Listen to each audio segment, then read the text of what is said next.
Le 6e homme. Le six man. Le monsieur qui sort du banc et qui change des choses. Tout à fait.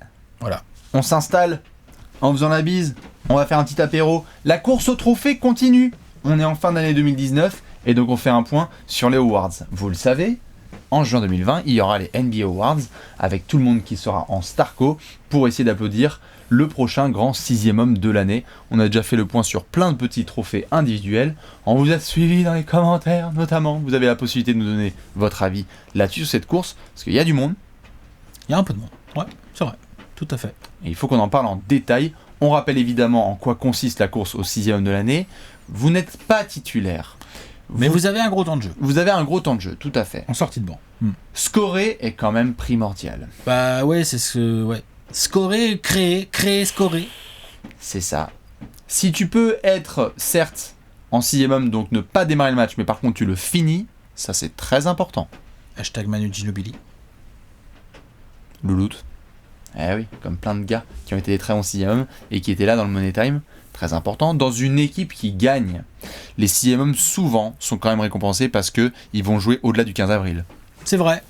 Et ils sont récompensés parce que ça se voit aussi dans les résultats collectifs de leur équipe. Non, c'est vrai. C'est ça. Quand on prend tout ça et qu'on rajoute un petit peu de clutch, aussi ça c'est important, c'est-à-dire, oh merde, ce n'est pas un titulaire, mais il a fait gagner des matchs. Et de la régularité en sortie de banc. C'est-à-dire qu'un 6e homme, pour moi, c'est un mec, le coach, il sait qu'il va lui filer 26, 28, 30, 32 minutes en sortie de banc, et il sait qu'il va avoir ses points, un peu de rebond, un peu de passe, un peu de truc, un peu de machin en fonction du poste du gars. Exactement. Voilà. Donc ça c'est un petit peu ce petit récap du 6e homme de l'année. Après on peut prendre d'autres choses en compte. Évidemment le script doit rentrer parce que y en a qui débarquent dans une nouvelle franchise et cette franchise devient bonne depuis qu'il y a eu ce changement-là. En accord avec le coach, je suis censé être un titulaire, mais maintenant que j'ai accepté un rôle de remplaçant, c'est pas tout mal. Il y a 2-3 noms qu'on va mentionner notamment là-dedans. Des gars qui ont peut-être plus de 30 ans et qui ont changé leur approche du game. Peut-être, ouais. Il y en a 2-3. Qui sont gauchers par exemple là ? Qui sont gauchers par exemple ? Ouais, ou qui ont gagné des concours de dunk. Ou qui ont été MVP. Au hasard. Ou qui ont été MVP. Voilà un peu pour le 6e homme de l'année. Donc du coup, vous connaissez le classique. On fait d'abord plein de mentions et ensuite on termine avec un trio. Les 3 qui seront en Starco, donc en juin 2020. Première mention honorable, Alex, qui tu as envie de mentionner ? Joe Ingles. Nouveau rôle pour Jojo. Ça, c'était étonnant. Avec l'arrivée de Bojan Bogdanovic en agent libre cet été, Quinn Snyder a fait le choix de dire « Ok, Joe, qu'est-ce que t'en penses ? Tu pourrais sortir du banc, comme ça on met plutôt Bojan dans le 5 majeur et tout et tout. » C'est ça un peu, j'imagine que ça a été ça un peu la teneur de la discussion. Ce que Joe Ingles a plutôt accueilli comme il faut. Professionnel jusqu'au bout. Exactement. Et même si, et là pour le coup ça joue contre lui, forcément dans son dossier, parce que le Jazz performe pas si bien qu'on aurait pu le croire, qu'on aurait pu l'espérer. Maintenant, encore une fois, on est à 24-25 matchs de jouer, ça peut changer encore. Tout reste à faire. Voilà, mais oui, non, Joe Ingles fait le boulot. Joe Ingles est capable de scorer en sortie de banc. Joe Ingles, il sort du banc, tu lui donnes la balle, tu lui donnes un peu les clés de l'attaque, pendant que Donovan ou Mike Conley se repose depuis le début de saison, mais pendant que Donovan va souffler un petit peu sur le banc ou ce genre de choses. Bien sûr. Donc moi j'aime bien le taf de Joe Ingles en 6e homme. Je pense que c'est un très bon 6e homme et je pense que au fur et à mesure que sa carrière va avancer, donc il va avancer dans l'âge, ça peut être un rôle dans lequel on le reverra très souvent. Non mais il est parfait là-dedans, et puis avec des grosses minutes, parce qu'on est proche des 30 minutes de moyenne pour Joe Ingles, on a 28 minutes de moyenne à peu près pour Monsieur la papa de gauche, le buveur de Melbourne comme on dit. Non, c'est pas mal. Ce qui est juste dommage, c'est qu'actuellement avec Utah, l'idée est bonne, l'exécution des résultats elle est un peu moins, donc l'impact de Joe Ingles, même s'il est intéressant notamment dans la création, ça ne se concrétise pas en « Ah, wow, Joe Ingles nous a fait remporter ce match ». Ouais, voilà, c'est ça, et c'est clair, c'est ça qui lui manque. Mais si jamais ça devait un peu s'inverser et que Utah se mettait à faire une grosse série de victoires avec du Joe Ingles qui tourne à 14, 15 points, à 4 passes et tout, il va tout de suite revenir. Surtout qu'il peut être clutch lui en plus et tout. Enfin, tu vois, genre. Un peu trop de répartition à Utah, il a quasiment le même temps de jeu que Jeff Green. Mais pour l'instant, non, pas sur le podium. Il y a Jeff Green aussi qui a quasiment le même temps de jeu en sortie de banc. Bon, savoir qui a le plus d'impact, ça après. Regardez le Jazz, on vous laissera vous régaler devant le début de saison de Mike Conley, comme tu as dit.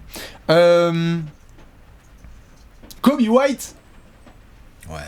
Alors tu es rookie, donc on a fait la course au rookie de l'année et on a dit qu'il était voilà dans les bons placés. Mais Kobe White, sûr et certain, tu n'es pas titulaire pour la raison qu'on connaît. Il y a tout ce qu'il faut avec Satoransky et Lavine sur la ligne arrière. Et Chris Dunn.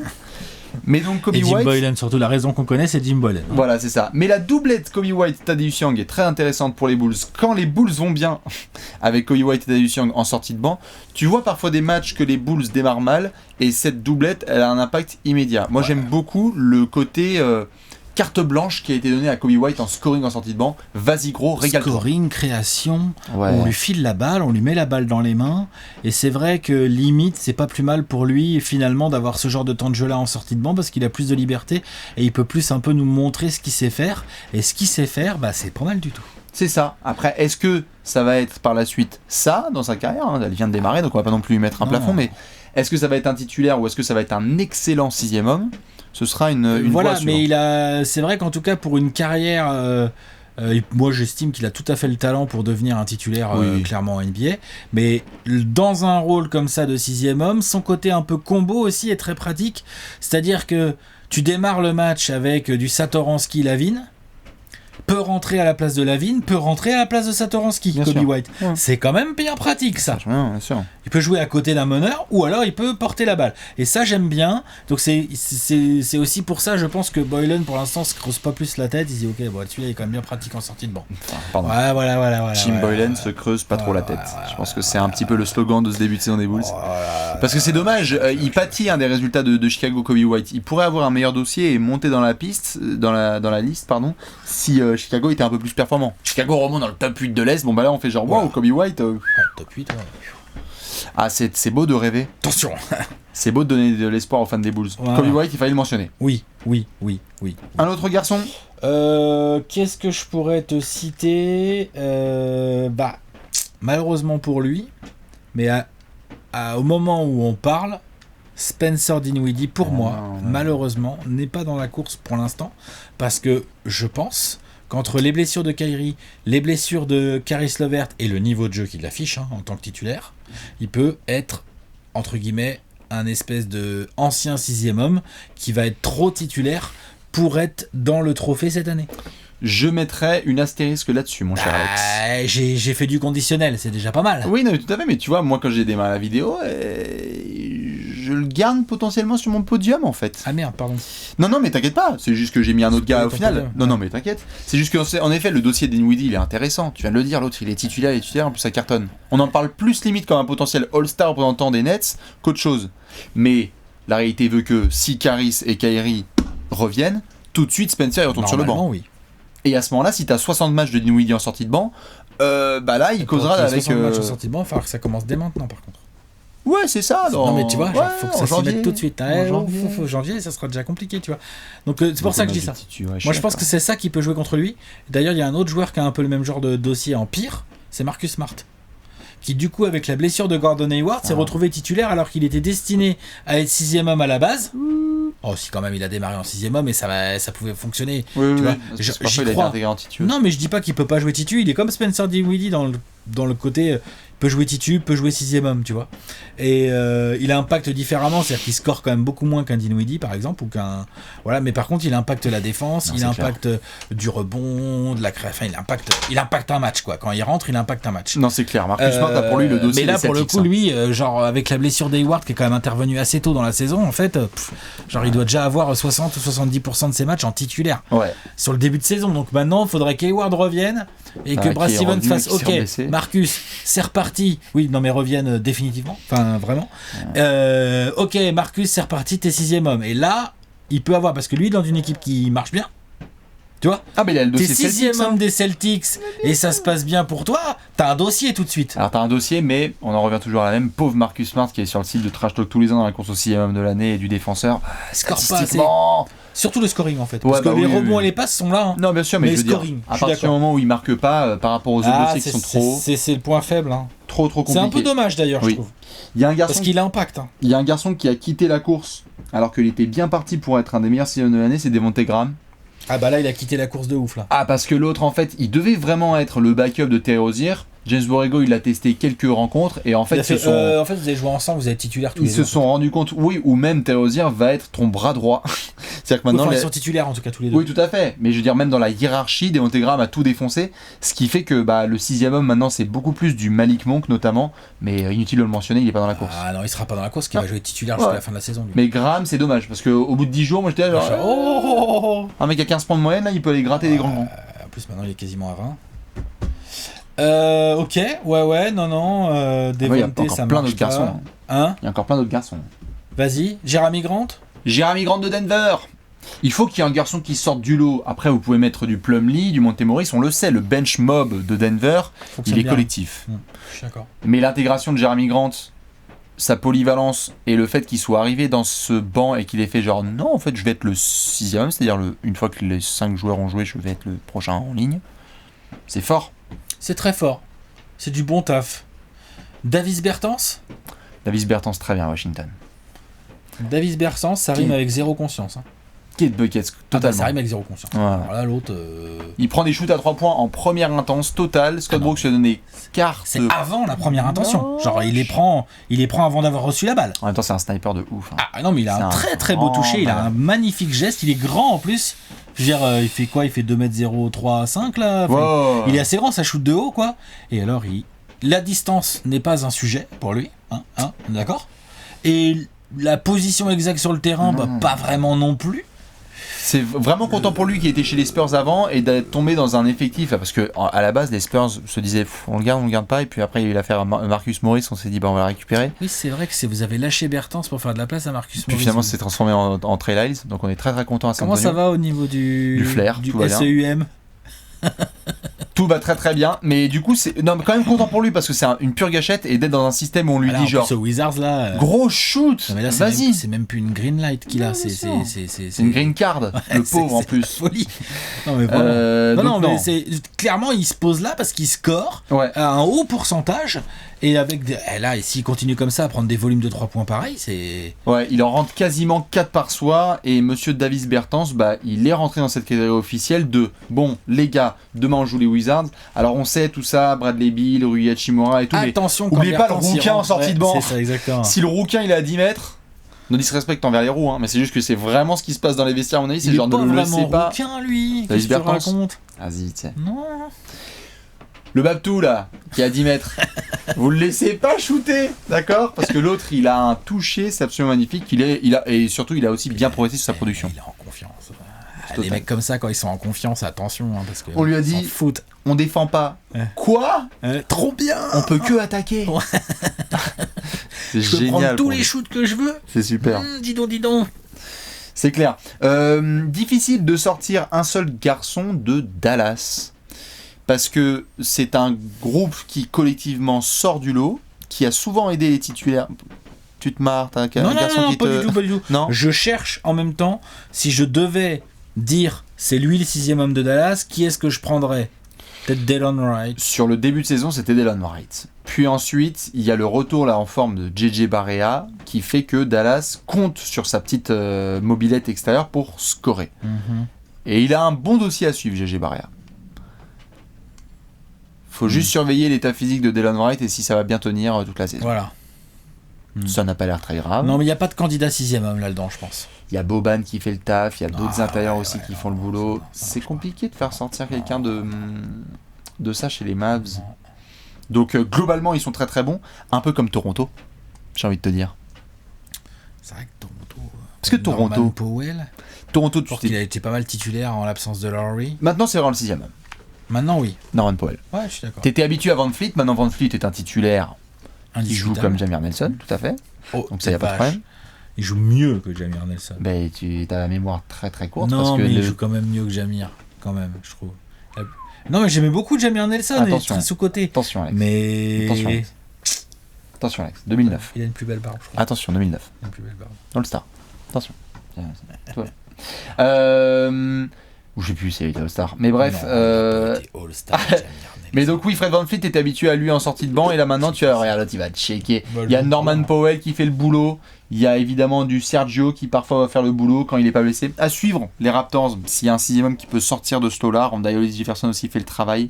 C'est compliqué. de sortir quelqu'un de c'est là. compliqué, je suis d'accord. Pour moi, il n'y a pas de 6e homme là-dedans. Donc, Toronto et Dallas, la production globale du banc est très intéressante, mais est-ce qu'il y a un leader du squad? Je ne pense pas vraiment. Non plus, je pense pas. Putain, il a été All-Star. Jamir Nelson. Oh 2009. Je sais pas. Attends, bouge pas. Non. Ah si, 2009, ouais. Mais comment il a joué que 40 matchs? Mais comment ça se fait? Il était blessé, il a joué que 40. Et après, Raphaël Alston, c'est le meneur qui emmène le Magic en finale NBA. D'accord, mais tu sais, 40 matchs. 16 points, 5 passes par death, 40 matchs, All-Star. Fred VanVleet. Allez, bien. Alex, j'ai envie de te poser une question. 40 matchs, t'es All-Star. C'est qui le. Si tu joues les 40 premiers matchs de la saison, t'arrives en février. Ouais, c'est ça en fait. Alex, j'ai envie de te poser une question. C'est qui le leader du banc des Lakers? C'est une bonne question. Parce que ça, il y a plein de gens qui disent Kuzma, Dwight, Rondo. C'est pas Kuzma. Moi, j'ai envie de dire Dwight.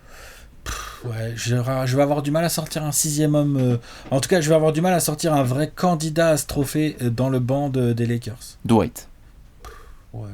L'impact. Ouais. Quand Alors, même. pour le coup, si tu mets pas Marcus Smart, tu peux pas mettre Dwight dans un trio dans la tête. Parce que pour le coup, lui non plus, il aura pas le scoring, quoi.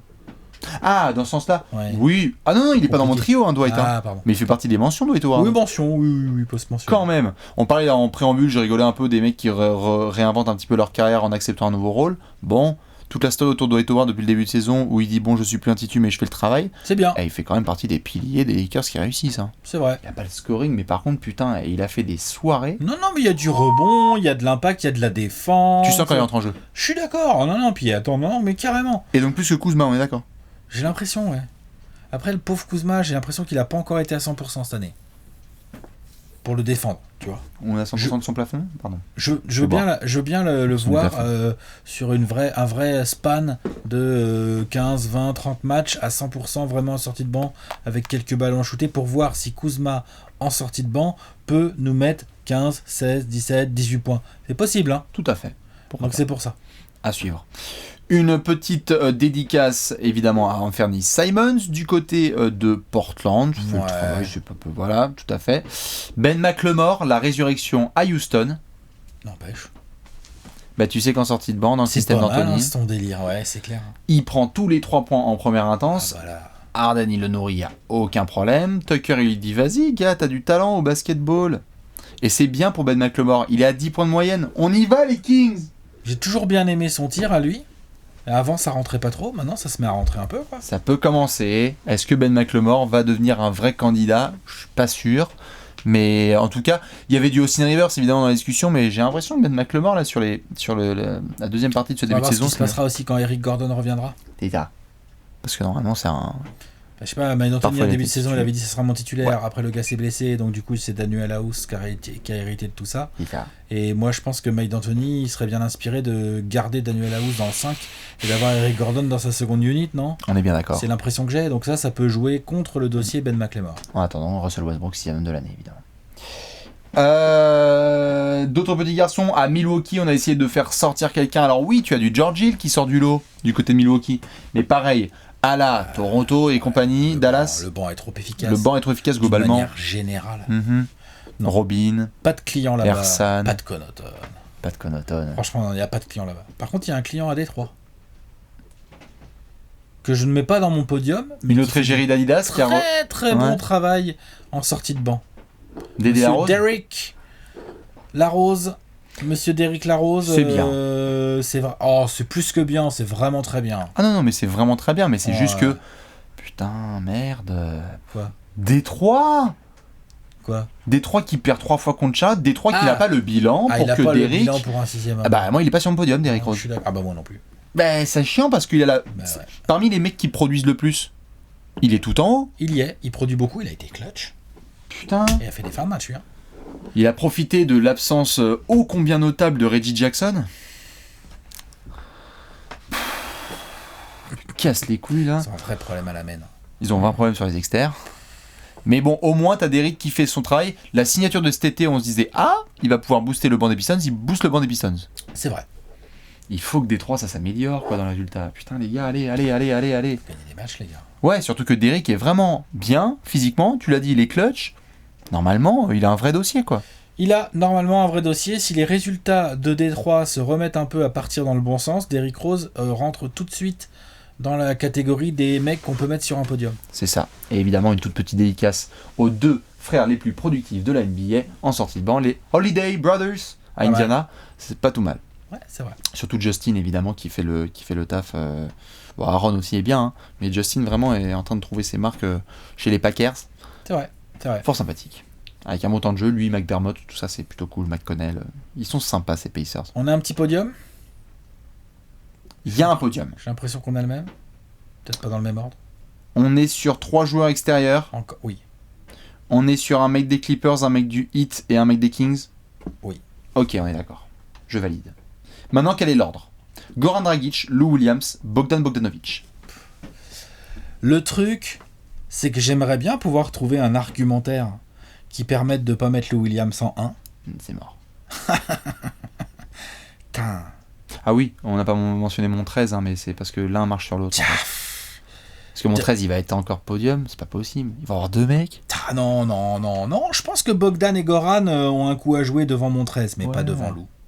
Non mais Lou, il est intouchable. Putain, Lou. Il a combien de moyenne? Je sais pas, 22. Il a 22 points de moyenne, il a 32 minutes par match en sortie de banc. C'est le 6e homme de NBA, c'est un des meilleurs 6e hommes all time.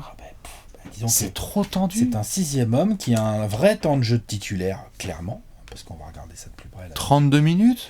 Un vrai temps de jeu de titulaire avec des stats de titulaire. Putain, et il a combien de fois mis les Clippers sur son dos?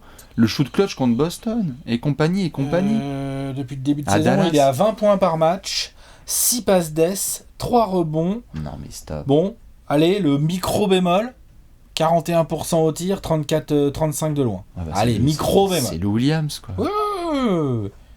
Il prend 16 tirs par match. Je l'adore. Et il a 6 lancés par match, hein, c'est vraiment pas mal. Hein. Qu'est-ce qu'il provoque bien lui aussi? Expérience. Non mais aucune équipe peut affronter les Clippers sereinement en ne mettant pas dans son scouting report qu'est-ce qu'on fait quand pour Lou Williams rentre. Ouais. Et rien que pour ça, je suis d'accord, moi c'est impossible. Il est 1. Parce que le truc, c'est que tu le sens, du coup, il est tellement fort en 6e homme que tu le sens dans... Aujourd'hui, cette équipe des Clippers, elle est forte. Elle a fait venir Kawhi et Paul George pendant l'été. En début de saison, il manquait Paul George. Kawhi, il se fait load manager régulièrement. Tout ça.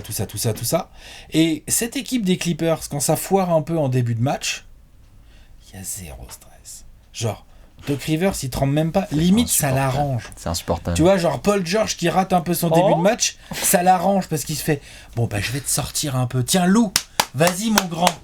Tiens, puis je te mets le dreadlocks avec, là. Allez-y, les gars. Vas-y, Burna Boy. » Et Lou Williams, il rentre en jeu. Très souvent, il porte de... Plus ça va, plus il porte vraiment beaucoup la balle...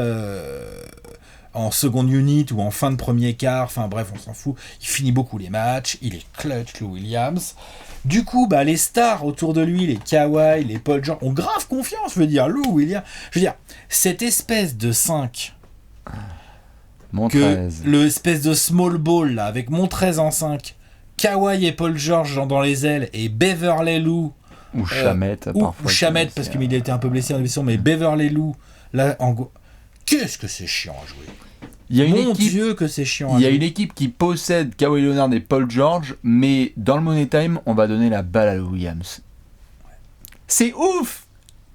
C'est ouf. Et en plus, c'est pour des raisons logiques. Mais c'est-à-dire que balle en main, tu peux pas. Lou Williams, il a ce côté sneaky, follant. T'as l'impression qu'il est tout frêle, mais en même temps, il va vite. Et alors?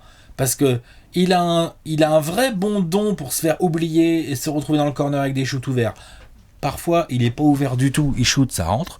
Bon, après, il croque aussi, il en prend beaucoup. Donc, c'est son rôle, il est comme ça. Il provoque des fautes. Enfin, non, il a une vraie panoplie complète de mecs qui, quel que soit le contexte du match, quel que soit l'adversaire et ce qu'il peut te proposer en face, parce que Lou Williams, c'est quand même pas un champion de la défense, quand même, tu t'en fous. Il rentre. Point, barre. C'est terrible. Et c'est absolument pas pour manquer de respect ou pour discréditer ceux qui font du bon boulot. On va en parler de Goran Dragic et de Bogdan Bogdanovic, mais il y a un écart. Lou Williams, après, le seul espoir qu'il peut avoir, ces gars-là, c'est que les votants soient blasés. Mais moi, je suis votant, mais je peux pas ne pas voter pour Lou Williams. Compliqué, je trouve. C'est pas possible. Maintenant, Goran Dragic. Alors là, Respect. mes respects. Mes respects, Goran Dragic, qui est en train de défoncer la table.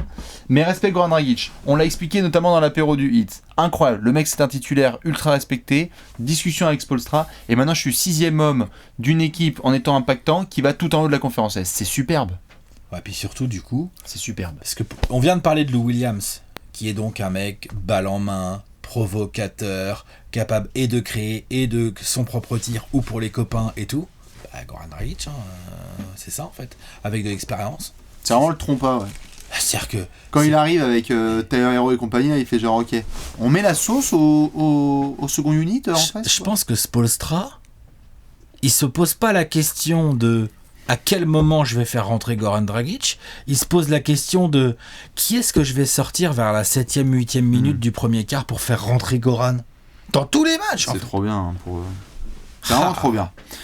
D'avoir Donc fait ça- ce sacrifice-là, franchement, Ouais, je en suis année de d'accord. contrat. Exactement. Genre en année de contrat, Goran Dragic, il accepte et non seulement il accepte, mais il en fait de la très bonne cam de ce rôle parce que dis donc, c'est quoi la ligne de stats de Goran là? Bah ça va, mais c'est surtout que le hit est 3e à l'Est. Quoi, Non mais et même ça... la ligne de stats de Goran. Alors attends, bouge pas. Bah- 16 points par match, 3 rebonds, 5 passes, 47% au tir et plus de 40% de loin. Non mais, de toute façon c'est simple, on a fait le débat, je sais plus c'était dans quelle vidéo, mais on a fait le débat. Pour moi, tu peux totalement te dire que Goran Dragic est le 2e meilleur joueur du hit cette saison. Alors là, il s'est un peu blessé, ou le plus important. Il y a Jimmy Butler qui est tout en haut. Après, tu peux débattre avec Adebayo, mais Goran, il fait une saison en sortie de banc. Il est très important, c'est clair. C'est parfait. Donc c'est superbe. Il est 2e pour moi. Ouais, ouais, moi je trouve que ça discute avec Bogdan. Oh Il là est 3e, Bogdan. là, moi, j'aime Juste beaucoup pour le ce qu'il bilan. fait. Ouais, le bilan, d'accord, mais... Ah bah, dis le donc, hit, D'accord, mais... D'accord, mais... Voilà. Goran Dragic a influencé le bilan du hit, c'est absolument indéniable. Oh, putain, Bogdanovic, là, ce qu'il fait, là. Ouais. Alors que les Kings, ça avait été très compliqué le début de saison. Non seulement tu fais un début de saison de merde où tu te retrouves avec, je crois, 5 défaites au bout de 5 matchs. 0,5. Ouais, 0-5. Mais en plus, au même moment, t'as perdu Bagley au premier match, tu perds Fox. Et Mais- Bogdan leur a gagné des matchs. Bah, bien sûr. Mais vraiment. Oui, tout à fait. Non, mais il a été énorme plein de fois. Je trouve énorme. Et c'est un, oui bien sûr, et c'est un pur sixième, mais je le mets sans aucun problème un cran en dessous de Goran Dragic. Ah, moi je le mets devant, moi. Tu le mets devant? Bah, pour l'instant, ouais. Parce Bah, que, effectivement, le bilan, je te suis. Mais je sais pas, j'ai trouvé Bogdan, je l'ai trouvé. C'est quoi la prod de Bogdan? Justement, j'étais en train de regarder. 14,5 points, Moins de points, 3 rebonds. Moins de rebonds, Ah, oui, un peu moins de moins tout. de passes, un peu de tout, moins de bilan, moins de Un stats. peu plus clutch. Oui, bah désolé. Un peu moins de minutes Bah, le hit a défoncé ses adversaires, et quand Goran n'est pas là, ils ont été obligés de jouer en prolongation. Non, Donc puis, forcément. la différence aussi là pour le coup c'est plutôt pour le dossier Goran, c'est que bah il y a un clutch player à Miami, il s'appelle Jimmy Butler. Ah, me sors pas qu'il y a personne à Sacramento quand Je même. dis pas qu'il y a personne, mais moi je pense que Bogdan c'est celui à qui j'ai le plus envie de filer la balle dans le clutch, moi. Bah, J'aime bien Buddy Hield, attention, je dis pas que Buddy Hield il sait pas faire, hein, c'est pas ce si que là il je y avait dis. une discussion avec Nemanja Bjelica, Buddy Hield et Bogdan Bogdanovic, je pense qu'il y aurait une grosse conserve. Je sais pas, parce que Bogdan il a ce petit côté création pour lui-même. Ah, mais bien sûr. Vraiment j'aime beaucoup. Ah non mais attends, il fait un bête de taf. Simplement, voilà, quand moi je fais un classement, je le mettrai 3ème, il est magnifique en 3ème, et j'espère qu'il va aller essayer de chercher Goran. Ça va être trop tendu d'aller chercher Loulou, pour tous les arguments qu'on a donnés. C'est ça le truc, de toute façon, c'est qu'on est en train de discuter sur la fin de podium, parce que je pense que le Williams... Non, Après, je dis pas c'est torché, hein, parce qu'on Ouais. sait pas ce qui peut se passer, mais... Ce qui est hyper intéressant juste sur Goran Dragic et Bogdan Bogdanovic, au-delà du fait que leur nom se termine avec une consonance que vous reconnaîtrez peut-être, va falloir aller chercher un contrat. Et c'est très bien joué de leur part, pour le moment, sur le début de saison. C'est-à-dire que Bogdan, on va rentrer là dans la suite de... comment ça, attends, Buddy Hield, il a pris son tarot, et les autres aussi, là, Harrison Barnes et tout. Moi aussi, je veux ma maille. Est-ce que Bogdan... On va discuter avec les fans des Kings. C'est un vrai dilemme. Hein. Est-ce que tu... Et même Bogdan, est-ce que c'est un joueur qui se considère comme un 6ème homme en NBA ou un potentiel titulaire? Premièrement, et deuxièmement, les Kings, ils ont aussi D'Aaron Fox l'été prochain. Et Donc, Bagley par la agent suite. libre. Ils ont Bogdan agent libre, ils ont déjà payé Harrison Barnes et Buddy Hield, donc, et ils ont Fox et Bogdan agent libre, plus la saison suivante, tu dois déjà anticiper parce que tu auras Bagley. Bagley, heureusement t'es Donc là. là, il va y avoir de la...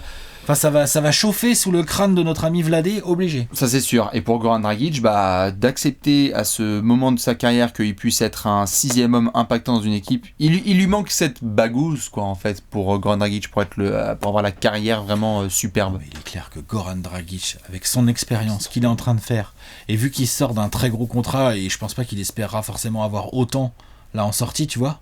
Par contre, peut-être qu'il pourra se positionner vraiment et qu'il va y avoir des grosses équipes qui vont faire attends.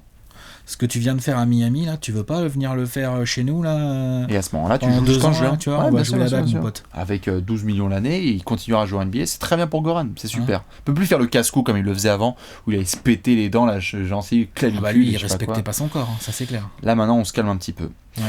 On refait le Ok. podium. Qui on a donc? Loulou. Loulou, on est d'accord? Pour moi, il y a Bogdan en 2. Pour moi, il y a Goran en C'est 2. comme ça, cœur. Et Goran, que j'adore Goran, hein, attention, hein, je les adore tous les deux. de toute Je façon. ne comprends pas ce J'ai pas envie soudain de choisir. dédain envers le hit. Que se passe-t-il? Oh, mais arrête, je l'aimais partout. Regarde. Je crois pas qu'on ait fait une seule course au trophée sans que je foute un gars du hit très haut. Eh bien justement, on se retrouve dans la prochaine vidéo, c'est le MVP. Alors, Bam Adebayo. Alors, Tyler Hero, c'est un peu tôt, mais en même temps. Mais faut y penser. Tout à fait. Dites-nous qui vous avez en 6e homme de l'année, quelle que soit votre équipe préférée et votre joueur qui vous semble le plus impactant. On vous attend évidemment dans les commentaires et on se retrouve pour la dernière vidéo qui concerne les 3 lettres M, V et P. Ciao, ciao. Ciao.